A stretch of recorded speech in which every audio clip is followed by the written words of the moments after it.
একটু জোরে করতালি দিয়ে অভিনন্দিত করবেন।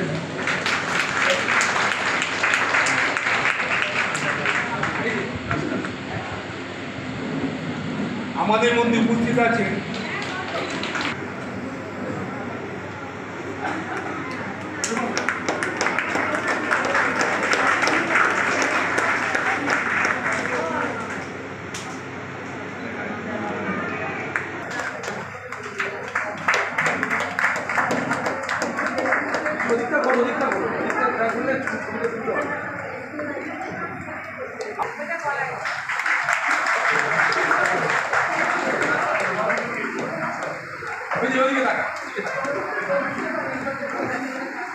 মিটিং পরিচালনা করছেন আমাদের রাতুল সোনারপুর পৌরসভার মহামাতাল অফিসের তিনি বড়বাবু সঞ্জয় সেনগুপ্তকে বরণ করে নেওয়ার জন্য আমি অলোক দাসকে ডাকছি। অলোক দাসকে বলবো সঞ্জয় সেনগুপ্তকে বরণ করে নেওয়ার জন্য।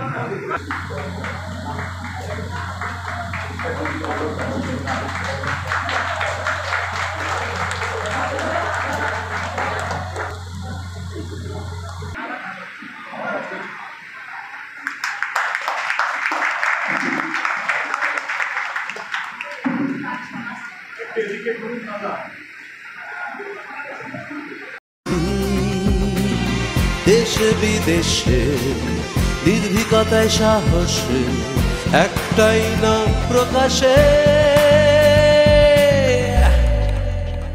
তকমা তকমা তকমা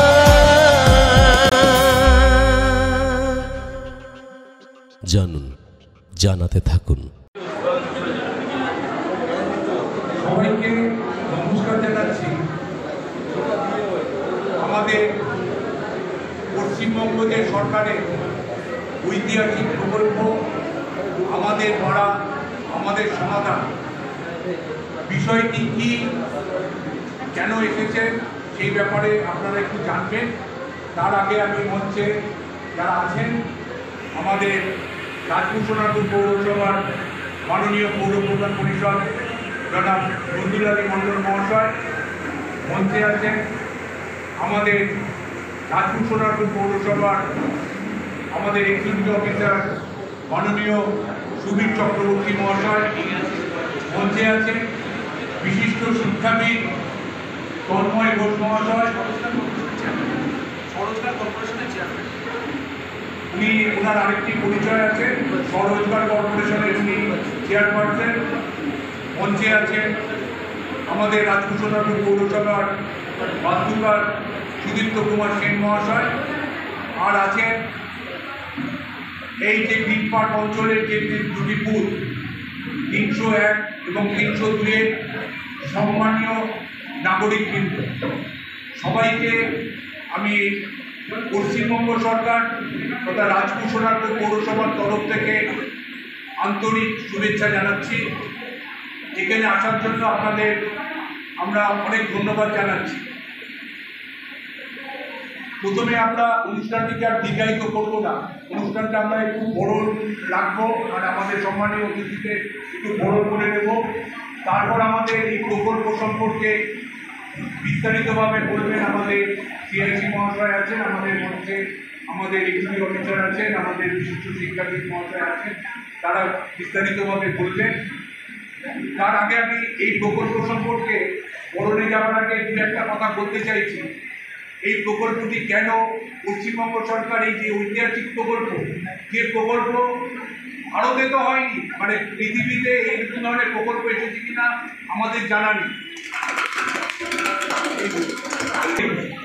কল্যাণমূলক নাগরিক কেন্দ্রিক বিভিন্ন উদ্যোগ গ্রহণ করে আসছে, যার লক্ষ্য হলো নাগরিকদের দ্বারে দ্বারে সরকারি পরিষেবা পৌঁছে দেবে।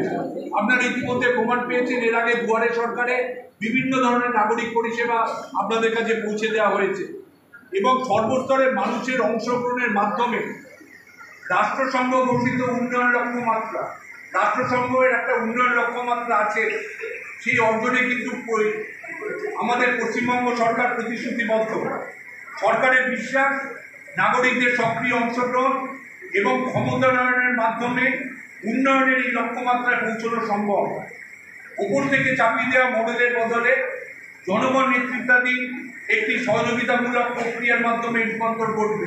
তাদের জন্য আপনাদের কাউন্সিলরকে বলতে, আমাদের সিআইসিকে বলতে, অন্য কাউকে বলতে, এই এই এই যে একটা প্রকল্প যেটা বলছিলাম কেন ঐতিহাসিক, এই প্রকল্পে কি কি কাজ হবে আপনাদের এলাকায় সেটা স্থির করবেন আপনারা, অন্য কেউ না। এক্ষেত্রে সরকার কিন্তু আপনারা প্রকল্পে আপনাদের পাড়ায় কি কাজ হবে এর আগে কোনোদিন কেউ করেনি, কোনো দিনের জন্য হয়নি, এটা গ্যারান্টি দিয়ে বলা যায়। ঠিক করবেন আপনারা, আপনাদের পাড়ায় কি কাজ হবে আর কেউ ঠিক করবে না। আমাদের কথা দেখতে হলে, জানতে হলে সঙ্গে থাকুন, দেখতে থাকুন তকমা। নমস্কার।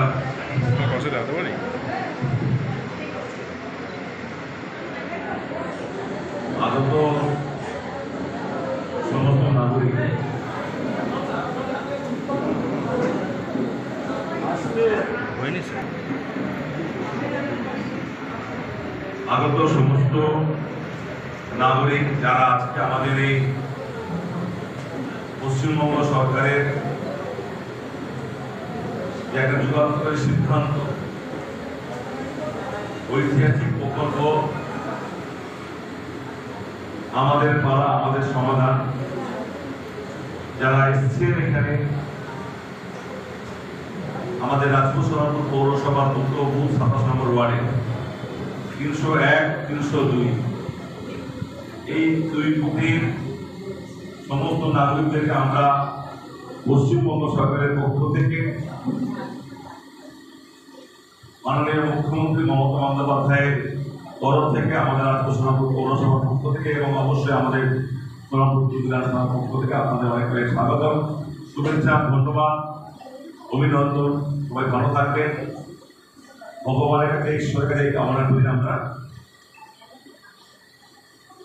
এখানে আমাদের মঞ্চে রাজপুর সোনারপুর পৌরসভা একটু আগেই আমাদের সঞ্জয় বাবু তার এই সভার ভূমিকাকে একটা আলোকপাত করেছেন, কি কারণে আপনারা এখানে এসেছেন।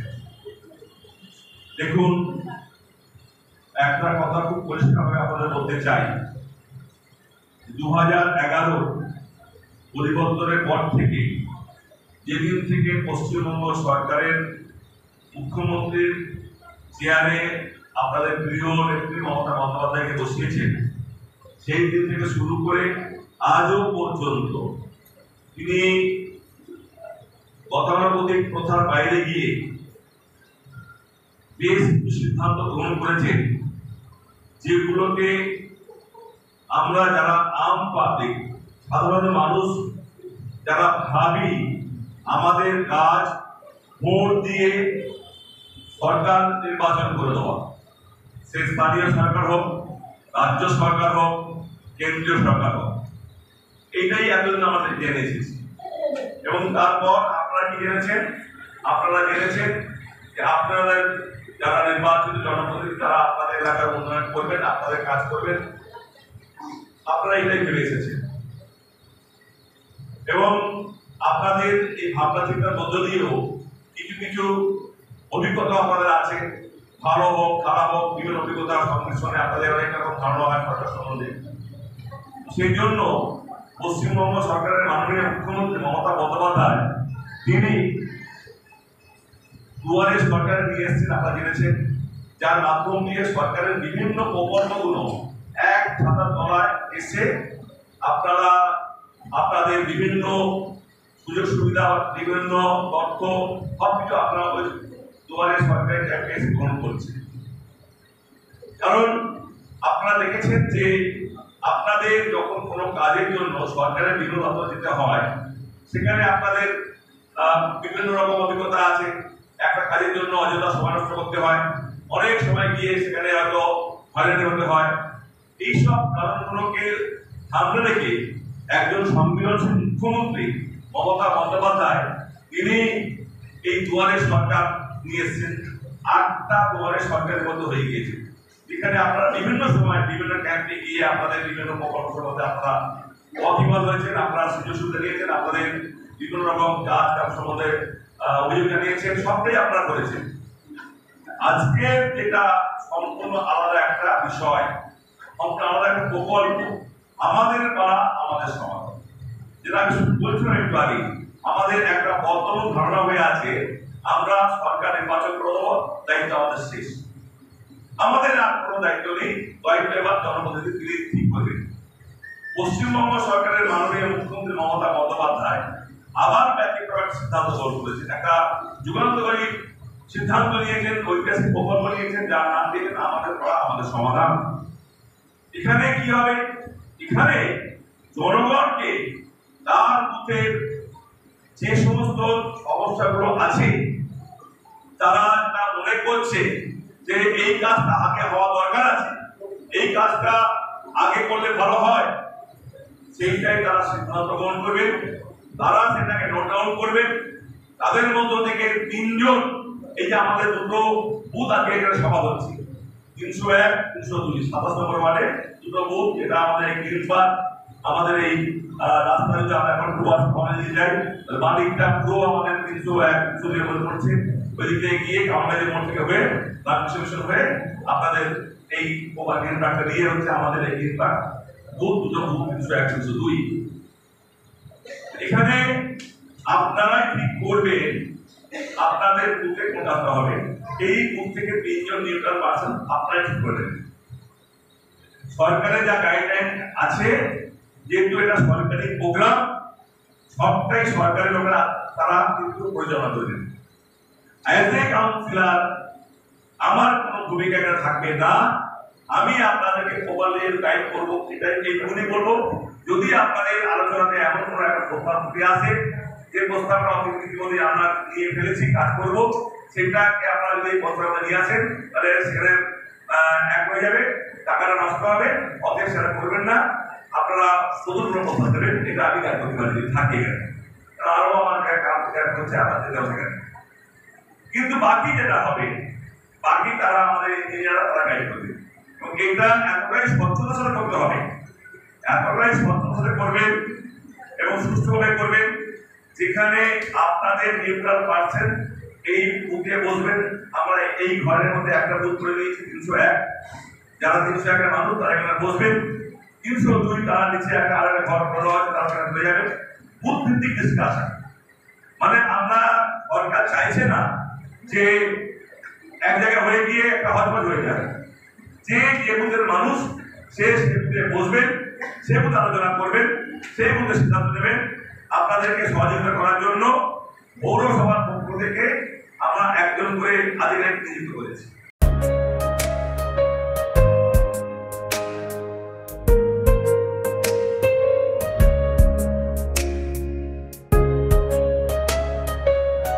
আধিকারিকরা বলেছেন এই প্রকল্পের নিয়ম নীতি এইগুলো নিয়ে।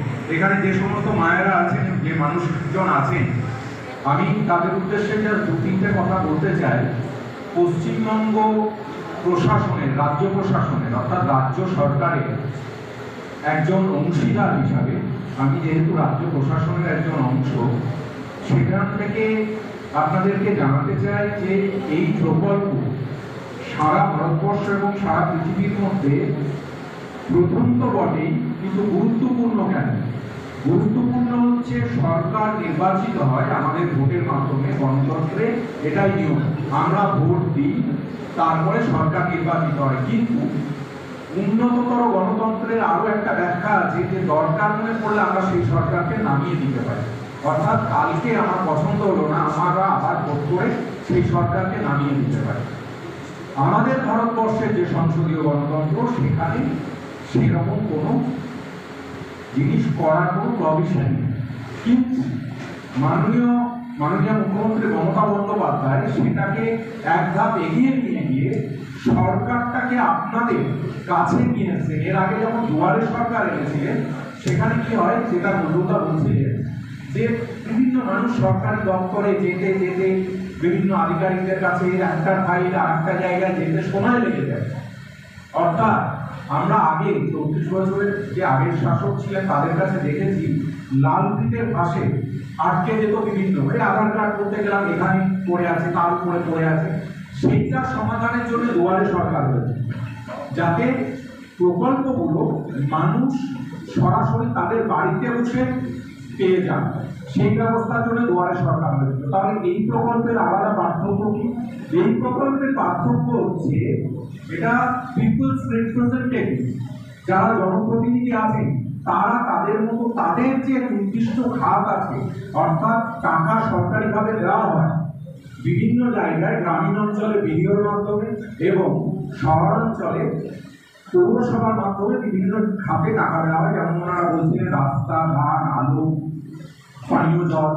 এর বাইরেও মানুষদের যদি মনে হয়ে থাকে যে জনপ্রতিনিধিরা যা যা করছেন সেটার বাইরেও আপনাদের আরো চাহিদা, সেই জন্য মাননীয় মুখ্যমন্ত্রী আপনাদের মত জানতে চাইছেন।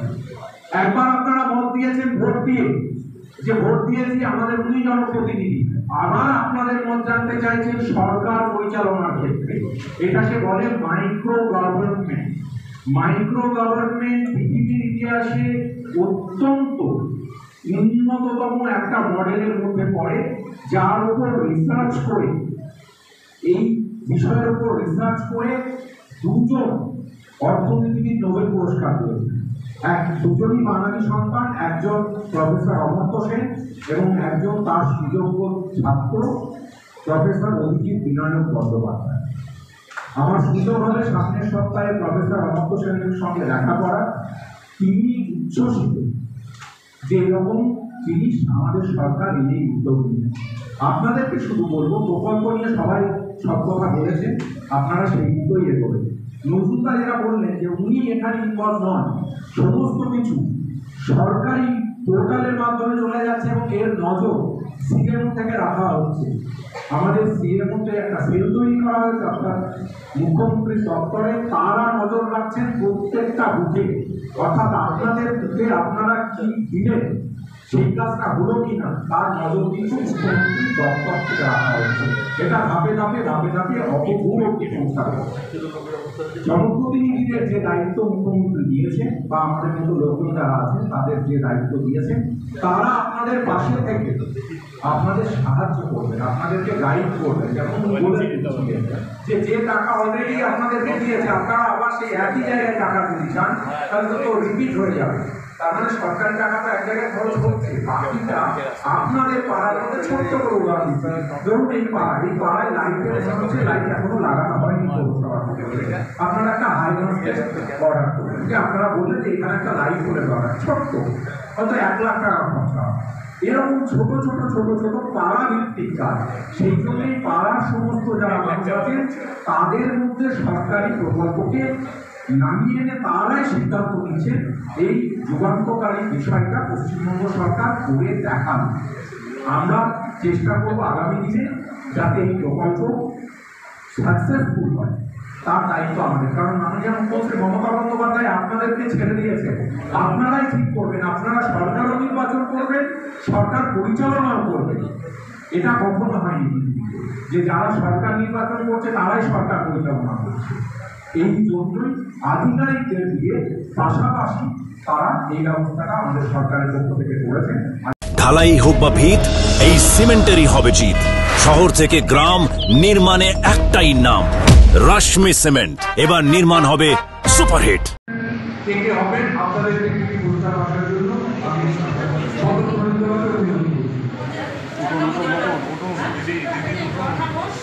দিদি উঠুন। আপনার নাম? শিপ্রা বোস হচ্ছে না?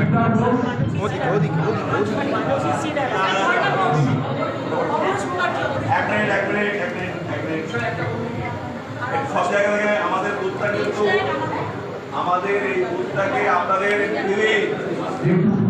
আপনাদের বলে দিই, এক জায়গা থেকে করবেন না। বুথটা অনেক বড় বুথ তো, আমি আপনাদের আগে বলেছি, আমি যদি এখন কামনা দিকে যাই, এই কামনা দিকে যেতে গেলে আমাদের বাঁদিক যে এলাকাটা আছে, অর্থাৎ গ্রিন পার্কের এই যে আমাদের মাঠের যে বাঁদিকটা, আমাদের মনোরপাড়া ওপার কামাকালী বাঁদিক, মানে যেটা সকল সুইচ ছিল, ওই দিক থেকে হয়ে রামকৃষ্ণ মিশন একটা পার্ক এবং এই ওপার, আচ্ছা ঝর্ণা বসে নামটা বলছে, আর শিবরা বোস কি বলবে?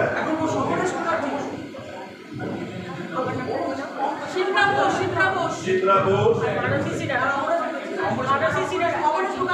একজন একজন সব মহিলাদের দিলেন। একে দেখুন রাজ্যের মুখ্যমন্ত্রী মহিলা, আমাদের এমপি মহিলা, এমএলএ মহিলা, আমরা খালি সব ক্ষমতা আমরা কি চলে যাবো?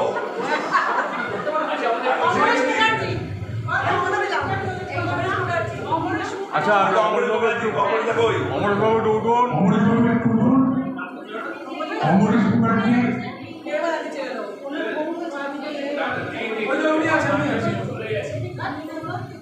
কে আছে? যারা আছে যিনি আছেন তাদের থেকেই হবে। কিনা বলো? শ্যামল হালদার শ্যামল হালদার একটু উঠবেন। আমাদের কি ঠিক আছে? তাহলে এই ঘরটাতে এখানে দেখেছি চেয়ার বসলাম। এখানে 301-এ এই যে তিনজন নাম এলো, এবার লিগাল পার্সনের নাম প্রস্তাব করার জন্য আপনাদের অনুরোধ করছি। 302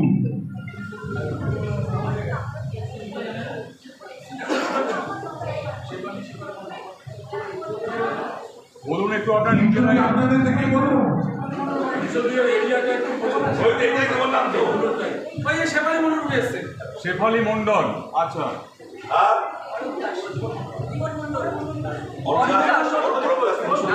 জীবন মন্ডল কে আছে? জীবন মন্ডল, শঙ্কর কুমার দাস। শঙ্কর কুমার দাসের নাম এসেছে। আমি এই প্রোগ্রাম অনুরোধ করছি শঙ্কর দাস। নিচে এনারা তিনজন, আপনারা শেফালি মন্ডল, শঙ্কর কুমার দাস আর হচ্ছে জীবন দা। তোমরা জীবন দা দিচ্ছা চলে যাও। এই বলনা এখানে আসো। এখানে আসো, আপনি চলে আসুন। আচ্ছা, আমি সবাইকে 301-এ সরলা ঘোষ, শিবদা ঘোষ এবং শ্যামলাদাকে মঞ্চের সামনে আসতে অনুরোধ করছি এবং 302-এ শেফালি মন্ডল, জীবন মন্ডল এবং শঙ্কর কুমার দাসকে সামনে আসতে অনুরোধ করছি। এবার যারা গ্রিনবার্গের খবর গ্রিনবার্গের তার নিউজ এখানে থাকে। 301 এখানে দাঁড়া দিবি। ও সিতাদি দাঁড়াও। এদিকে ঘুরে দাঁড়াও, এদিকে আপনি এখান থেকে আসুন, এখান থেকে আসুন। আর একটু দেখো, আর একটু সামনে দেখো। শ্যামল হালদার একটু আসুন।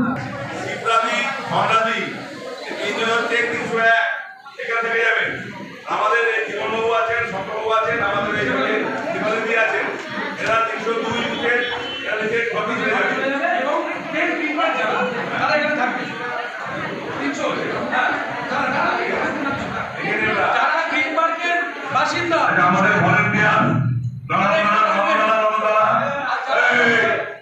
দাঁড়া দুই থাক সবাই থাক ঠিক করে আপনি দেখে নিন 301 কারা আছে। এই কাজ ওদের পাড়ার লোক যারা আছে বা আমাদের এই সেবালিনী যারা এলাকা মানে ওদিকে 302 নিজে চলে যাবে, ঠিক আছে?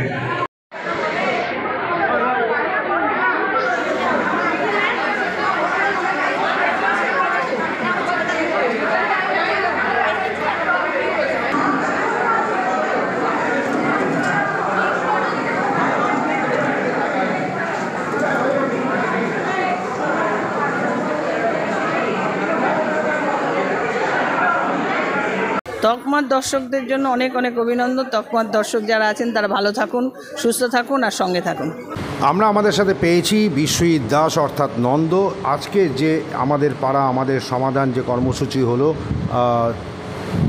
রাজপুর সোনারপুর পৌরসভার 27 নম্বর ওয়ার্ডের 301 এবং 302 নম্বর বুথে। এই ওয়ার্ডটি হলো সবথেকে তাৎপর্যপূর্ণ, তার কারণ হচ্ছে এই ওয়ার্ডের বাসিন্দা হলেন স্থানীয় বিধায়ক ফিরদৌসী বেগম এবং এখানকার ভোটার হলেন নজরুল আলী মণ্ডল, যিনি রাজপুর সোনারপুর পৌরসভার সিআইসি এবং এখানকার কাউন্সিলর। বিগত লোকসভা ইলেকশনে দেখা গেছে যে এই পার্ট থেকে তৃণমূল কংগ্রেস পিছিয়ে ছিল এবং তার পেছনে কি উন্নয়ন দায়ী ছিল নাকি আজকের এই আমাদের পাড়া আমাদের সমাধানে সেই জায়গাটা অনেকটা মেকআপ হলো, মানে মানুষ সামনাসামনি এসে বলতে পারলো যে এই এলাকায় কি কাজ দরকার, কি কাজ তাদের প্রয়োজন। এটা কতটা তাৎপর্যপূর্ণ এই সামনের নির্বাচন 2026-এ সেটা একবার আমরা জেনে নেব। ধন্যবাদ জানাই আপনার চ্যানেলকে, তকমাকে। আপনারা জানেন যে আজকের 27 নম্বর ওয়ার্ড, রাজপুর সোনারপুর পৌরসভা 27 নম্বর ওয়ার্ডের 301 এবং 302 নম্বর পার্টের যে আমার পাড়া আমাদের সমাধান সেটা শুরু হয়েছে। গত 2রা আগস্ট থেকে সারা বাংলায় শুরু হয়েছিল, আজকের আমাদের 27 নম্বর ওয়ার্ডে হলো। এবং আজকের যেরকমভাবে সাধারণ মানুষের ঢল নেমেছে এই আমার পাড়া আমাদের সমাধানকে কেন্দ্র করে, রেকর্ড সংখ্যক মানুষের রেজিস্ট্রেশন যেমন হয়েছে, রেকর্ড সংখ্যক মানুষ আজকের এসে তারা তাদের দাবি দাবার কথা বলেছে এবং সম্পূর্ণ তাদের উপরে সব সিদ্ধান্ত আমরা ছেড়ে দিয়েছিলাম। আমাদের কাউন্সিলর এবং সিআইসি রাজপুর সোনারপুর পৌরসভার জনাব নজরুল আলী মণ্ডল থেকে শুরু করে আমার এই বুথের, আমার এই পার্টের ভোটার, পশ্চিমবঙ্গ স্বরোজগার যোজনা কমিশনের চেয়ারপারসন তন্ময় ঘোষ তিনি নিজে ছিলেন, তিনি এই বুথেরই ভোটার ছিলেন। আমাদের পৌর বাস্তুকার সঞ্জয় সেনগুপ্ত যিনি পরিচালনা করেছেন ছিলেন, আমাদের পৌরসভার ইও সাহেব, এক্সিকিউটিভ অফিসার থেকে শুরু করে বিভিন্ন আধিকারিকরা। এবং সবথেকে বড় কথা, এই গ্রিন পার্ক অঞ্চল খুবই একটু মানুষরা একটু ফ্ল্যাট কালচারের মধ্যে আবদ্ধ থাকতে ভালোবাসে। তাদের চাহিদা খুব ছোট ছোট, কিন্তু দীর্ঘদিন ধরে একটা জলের সমস্যা ছিল, যে এত বড় অঞ্চলের একটা জল যেটার কাজ 2019 সাল থেকে শুরু হয়েছে, প্রায় 14 কোটি টাকা ব্যয়ে আমাদের কাউন্সিলর বা আমাদের এমএলএ ম্যাডাম যারা এই ওয়ার্ডেরই বাসিন্দা তারা কাজটা শুরু করেছেন 2019 থেকে। কারণ বিগত দিনে বামফ্রন্টের আমলের কোনো কাজ এই এতটা অঞ্চলে ছিল না। আগামী দিন যে কাজগুলো হচ্ছে সেগুলো সব আগামী 100 বছরের প্রকল্পের কাজ। একদিকে যেমন নিকাশি জল সেদিকে বের করার ব্যবস্থা চলছে, সেদিক থেকে আরেকদিকে পানীয় জল বাড়িতে বাড়িতে পৌঁছানোরও কাজ চলছে। কিন্তু মানুষ খুবই অল্প সময়ের মধ্যে সব কিছু চায়, তাই এই বুথটা খুব সামান্য 16 ভোটে আমাদের পিছিয়ে গেছিলাম গত বছর। বিগত দিনে আমরা এই বুথগুলো জিতেছি, কিন্তু গত বছর লোকসভা ভোটে আমরা 16 ভোটে পিছিয়ে গেছিলাম। কিন্তু কেন পিছাবো, এত কাজ। কিন্তু মানুষ আজকের বুঝতে পেরেছে সেই জল যন্ত্রণা থেকে তারা মুক্তি পেয়েছে এবং তার ফলস্বরূপ আজকে সারা গ্রিন পার্কের মানুষ, সারা এলাকার গ্রিন পার্কবাসী তারা সবাই দলবদ্ধভাবে তারা এসছেন, তারা ধন্যবাদ জানিয়েছেন আজকের এই মিটিংয়ে এসে যে তারা জল যন্ত্রণা থেকে মুক্তি পেয়েছেন। এবং তারা এটাও বিশ্বাস করতে পেরেছেন যে আগামী দিন আমাদের গ্রিন পার্কে যে টুকটাক ছোটো ছোটো কাজগুলো বাকি, সেই কাজগুলোর সিদ্ধান্ত তারাই আজকে নিয়ে গেছেন। এবং আজকের যে স্বতঃস্ফূর্ততা, তাতেই বোঝা গেল যে আগামী দিনের ভোটের কাজ আমরা আজকেরই মোটামুটি সেরে নিতে পারলাম।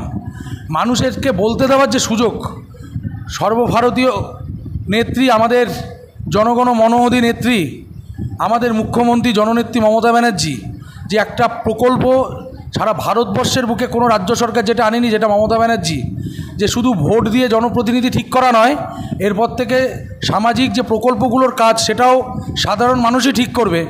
সেখানে আজকের যে উল্লাস উন্মাদনা আজকের আমরা দেখতে পেলাম এবং সবকটাই ভিডিওগ্রাফি হয়েছে, সব সিদ্ধান্ত লিপিবদ্ধ হয়েছে, আধিকারিকরা ছিলেন এবং পোর্টালেও সেই জিনিস আমরা দেখতে পাবো, তারা বলে গেছেন। তো মানুষ খুবই আপ্লুত। মানুষ আজকের এত বড় একটা সিদ্ধান্তের সুযোগ পেয়ে, নিজেরা যেখানে সিদ্ধান্ত নিতে পারছে, সেখানে কিন্তু মুখ্যমন্ত্রী এবং আমাদের সরকারকে বাহবা জানাচ্ছে। এর থেকে আর কিছু হতে পারে না। নন্দ, আরেকটা কথা বলছি যে সামনে 2026 নির্বাচন রয়েছে, কিন্তু তার আগে যে এসআইআর নিয়ে যে একটা ডামাডোল চলছে, এসআইআরে বিভিন্ন ধরনের ভুলভ্রান্তি দেখা যাচ্ছে। কোথাও কুকুরের নাম আসছে, কোথাও বিড়ালের নাম আসছে, এমনকি ডোনাল্ড ট্রাম্পেরও নাম এসছে যারা এসআইআরে নাম তুলতে চাইছে। এর পাশাপাশি এই রোহিঙ্গা এবং মুসলমানদের বা বাংলাদেশি বলে বের করে দেওয়া বা তাদেরকে রিটেনশন ক্যাম্পে রাখার একটা আতঙ্ক, যেটা নিয়ে আমাদের রাজ্যের মুখ্যমন্ত্রী এবং সরকার, তৃণমূল কংগ্রেস সবাই সোচ্চার হয়েছে। দিল্লিতেও দেখা গেছে এই নিয়ে প্রতিবাদ হয়েছে ইলেকশন কমিশনের বিরুদ্ধে। মানুষ কতটা আতঙ্কে রয়েছে সামনের নির্বাচনে, যে কি হবে এসআইআর, তারা কি আদৌ ভারতের নাগরিক থাকতে পারবে নাকি তাদেরকে আবার ফিরে যেতে হবে, কি বলবে? দেখুন, সাধারণ মানুষ এত কিছু বোঝে না। সাধারণ মানুষ একটু শান্তি চায়। 2014 থেকে একটা কেন্দ্রীয় সরকার আসার পর থেকে যেরকমভাবে একটা অস্থিরতা, কখনো নাগরিকত্বর নামে কখনো ডিটেনশন ক্যাম্পে পাঠিয়ে দেওয়া, আসাম থেকে আমার বাংলার লোককে নোটিশ পাঠানো, যেই সব জিনিস করছে ভারতের নির্বাচন কমিশন। এখন গতকাল দেখলাম ভারতের নির্বাচন কমিশনকে বলল একটা স্বচ্ছ পরিকাঠামো, একদম নিরপেক্ষ একটা পরিকাঠামো, এটা নাকি আলাদা। কিন্তু সেই নির্বাচন কমিশন আজকের বিজেপি নির্বাচন কমিশন এসে দাঁড়িয়েছে। আজকের এসআইয়ের নামে 65 লক্ষ লোকের নাম্বার দিয়ে দেওয়া হলো বিহারে, আজকে সেটা বাংলাতে করার চেষ্টা করছে। 1 কোটি হবে বলছে 1 কোটি হবে। বাংলার মানে বিরোধী দলনেতা তিনি বলে দিচ্ছেন, মানে তিনি প্রত্যেকটা কথায় কথায় এখন রোহিঙ্গা আর বাংলাদেশি, মুসলিম হলে রোহিঙ্গা আর বাংলা হিন্দু হলে তারা সব বাংলাদেশি হয়ে যাচ্ছে। 2002-এর লিস্ট দেখা লোকে শুরু করেছে। কিসের জন্য এগুলো? তাহলে আমাদের সর্বভারতীয় নেতা অভিষেক ব্যানার্জি গতকাল বলেছেন যদি এসআইআর করতে হয় তাহলে আপনি তো এই যারা আপনাকে ভোট দিয়েছেন, যেই ভোটার লিস্টে আপনি প্রধানমন্ত্রী হয়েছেন, আপনি সরকারে এসছেন, তাহলে সব ডিসলভ করে দেওয়া হোক। আমরা সবাই প্রস্তুত আছি, আমরা বিরোধী দলের যারা আছি আমরা সবাই ডিসলভ করব, আমরা পদত্যাগ করবো একের পর এক। তাহলে আপনি আগে পদত্যাগ করে নতুন করে এসআইআর করে আবার আপনি ভোট করুন, তাহলে দেখা যাবে। তাহলে সেটা একই যাত্রায় পৃথক ফল তো হবে না। তুমি সব কিছু করছো, তুমি ভোট নিচ্ছ, সেই ভোটে তুমি প্রধানমন্ত্রী হচ্ছ, তারপরে তুমি বলছো এসআইআর করতে হবে বাংলায় শুধু নির্বাচন জেতার জন্য, একের পর এক নির্বাচনে পরাজয়ের জন্য। মুখ্যমন্ত্রী মমতা ব্যানার্জির জীবন যতদিন আছে, অভিষেক ব্যানার্জির সেনাপতি যতদিন আছে, ততদিন এসআইআর এই বাংলায় হবে না। এটা বাংলার মানুষকে আমরা বোঝানোর জন্য রেডি। আজকেও সাধারণ মানুষ পাড়ায় সমাধান, তারা কিছু বোঝে না হতো, আমাদের পাড়া আমাদের সমাধানে এসে বলছে আমাদের কি নামটা বাদ গেছে, এসআইআর নাকি হবে, আমাদের 2002-এর লিস্ট। আমরা আপনাদের ঘাবড়ানোর কোনো দরকার নেই। বাংলার মুখ্যমন্ত্রী মমতা ব্যানার্জি যতদিন আছে ততদিন এসআইআর এই বাংলায় হতে দেওয়া যাবে না। তারা প্রত্যেকটা কথায় ভোট না পেলে রোহিঙ্গা। আচ্ছা বলুন তো, সারা পৃথিবীতে 10 লক্ষ রোহিঙ্গা আছে, তার মধ্যে 9 লক্ষ বাংলাদেশে রয়েছে, 1 লক্ষ সারা ভারতবর্ষের বিভিন্ন প্রভিন্সে আছে। যদি রোহিঙ্গা ঢোকে, বিএসএফ কার আন্ডারে? বিএসএফ কি রাজ্য সরকারের আন্ডারে? বিএসএফ তো সেন্ট্রাল গভর্নমেন্টের আন্ডারে। তাহলে রোহিঙ্গা ঢুকলে বিএসএফ কী করছে? সেটা সেন্ট্রাল গভর্নমেন্টের স্বরাষ্ট্র দপ্তরের আন্ডারে বিএসএফ। তাহলে আজকের এইসব ভুল ভ্রান্তি করে মানুষকে যত ভোটের সময় এদের দেখা যায় এরা ঘুরপথে এসআইআর নাম করে তারা নাগরিকত্ব দেওয়ার যে চেষ্টাটা চালাচ্ছে। আজকের মতুয়া ভাইরা বাইরে যাচ্ছে, বাঙালি যারা লোক দেখতে পাচ্ছে তাদের উপর অত্যাচার করা হচ্ছে। মতুয়াদের নাকি তারা খুব আপন ভাবে, তাদের ভাই বোন ভাবে। আজকে মতুয়াদের প্রায় 2 জন ভাই 6 মাস ধরে মহারাষ্ট্রের পুলিশ তাদের জেলবন্দি করে গেছে, সমস্ত নথি আছে। কাউকে বাংলাদেশের লোক বলে বাংলাদেশে পাঠিয়ে দেওয়া হচ্ছে। এগুলো কী হচ্ছে? এর আগে দেখা গেছে এনআরসির নাম করে আতঙ্ক দেখিয়েছে, ডিটেনশন ক্যাম্প তৈরি করেছে। কত ডিটেনশন ক্যাম্প তৈরি করতে পারেন মোদিবাবু, অমিত শাহ? আর আমাদের এখানকার একটা গদ্য যেটা রয়েছে, যেটা বিরোধী দলের নেতা বলে এখন নিজেকে জাহির করে, আগামী 2026-এর পর বিরোধী দলের নেতা আর থাকতে পারবে না। এই একই কথার পরিপ্রেক্ষিতে আসছি যে এই বিরোধী দলনেতা অর্থাৎ শুভেন্দু অধিকারী একসময় তৃণমূলে ছিল, আজকে সে বিজেপিতে গেছে, কিন্তু হতাশা তাকে এতটাই গ্রাস করেছে, এবং শুধু শুভেন্দু অধিকারীকে নয়, বিভিন্ন বিরোধী দল যেমন মীনাক্ষীকেও গ্রাস করেছে, আরও অন্যান্য যারা বিরোধী দল নেতা রয়েছে তাদেরও গ্রাস করছে। তারা কিন্তু হতাশা থেকে এমন ভাষা প্রয়োগ করছে, এমন ভাষা ব্যবহার করছে যেটা খুবই অপমানজনক এবং অপ্রীতিকর।